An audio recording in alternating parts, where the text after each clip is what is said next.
बिहार के चर्चित YouTuber Manish Kashyap BJP में शामिल हो चुके हैं। दिल्ली में बीजेपी दफ्तर में उन्होंने अनिल बलूनी और मनोज तिवारी की मौजूदगी में पार्टी की सदस्यता ली। इस दौरान मनीष कश्यप की मां भी मौजूद रही।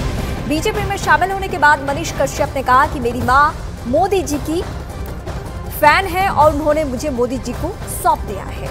ये फिलहाल जो तस्वीरें हम आपको दिखा रहे हैं सदस्यता के वक्त की अनिल बलूनी, मनोज तिवारी, संजय मयूख की तस्वीरें आप देख रहे हैं और मनीष कश्यप की मां भी मौजूद है।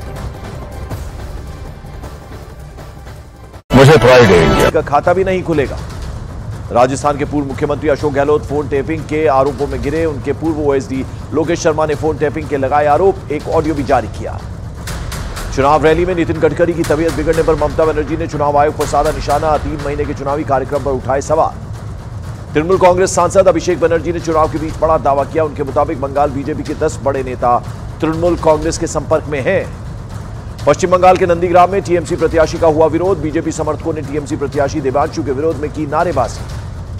26 अप्रैल को लोकसभा चुनाव के दूसरे चरण के मतदान से पहले ओवैसी का विवादास्पद बयान। बोले 26 अप्रैल को शुक्रवार है, जुमा का दिन है और मुबारक दिन पर शैतानी ताकत को कामयाबी नहीं मिलेगी। एआईयूडीएफ प्रमुख बदरुद्दीन अजमल का बड़ा बयान सामने आया। बोले चुनाव जीतने के बाद असम में 700 मदरसों को फिर से खोलेंगे।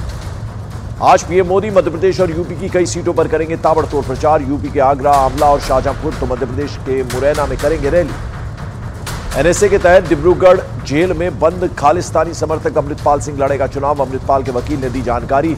पंजाब की खडूर साहिब सीट से लड़ सकता है चुनाव। एनसीपी का शरद पवार गुट आज जारी करेगा अपना घोषणा पत्र। पुणे से जारी होगा घोषणा पत्र। साथ में पार्टी एक गाना भी करेगी जारी। डिफेंस मिनिस्टर राजनाथ सिंह ने आंध्र प्रदेश की वाईएसआर कांग्रेस सरकार पर साधा निशाना। कहा वाईएसआर सीपी के शासन में land mafia, sand mafia, mining mafia और लिकर माफिया बढ़ गए। राजस्थान के उदयपुर में कांग्रेस प्रवक्ता संदीप चौधरी का बड़ा बयान। बोले राम और हनुमान के नाम से नहीं चलेगा देश। ईवीएम वीवीपैट मामले में सुप्रीम कोर्ट ने फैसला सुरक्षित रखा। ईवीएम की पर्चियों को 100% मिलान करने के लिए दायर याचिका पर सुनवाई पूरी। केरल के वायनाड में प्रचार के दौरान प्रियंका गांधी ने बीजेपी पर साधा निशाना। बोली पहले चरण के रुझान देखकर डर गए बीजेपी नेता। पीएम मोदी कर रहे हैं बहकी बहकी बातें। 26 अप्रैल को यूपी के बरेली में प्रधानमंत्री मोदी का रोड शो। बीजेपी उम्मीदवार के लिए करेंगे चुनाव प्रचार। लखनऊ से बीजेपी उम्मीदवार 29 अप्रैल को दाखिल करेंगे नामांकन। राजनाथ सिंह रथ पर सवार होकर कलेक्ट्रेट ऑफिस पहुंचेंगे। महाराष्ट्र के पुणे में 28 अप्रैल को महाविकास आघाड़ी की लोकसभा चुनाव पर अहम बैठक। शरद पवार, बालासाहेब थोराट, संजय राउत रहेंगे मौजूद। महाराष्ट्र के यवतमाल में रैली के दौरान केंद्रीय मंत्री नितिन गडकरी बेहोश हो गए। बताया गया भीषण गर्मी की वजह से वो रैली के दौरान बेसुध हुए। कर्नाटक में मुसलमानों को आरक्षण देने के लिए ओबीसी सूची में शामिल किए जाने पर प्रधानमंत्री नरेंद्र मोदी ने उठाए सवाल। कहा आंध्र प्रदेश में धर्म के आधार पर आरक्षण देने के बाद इसे देश में फैलाने की कोशिश। मुस्लिम आरक्षण को लेकर कर्नाटक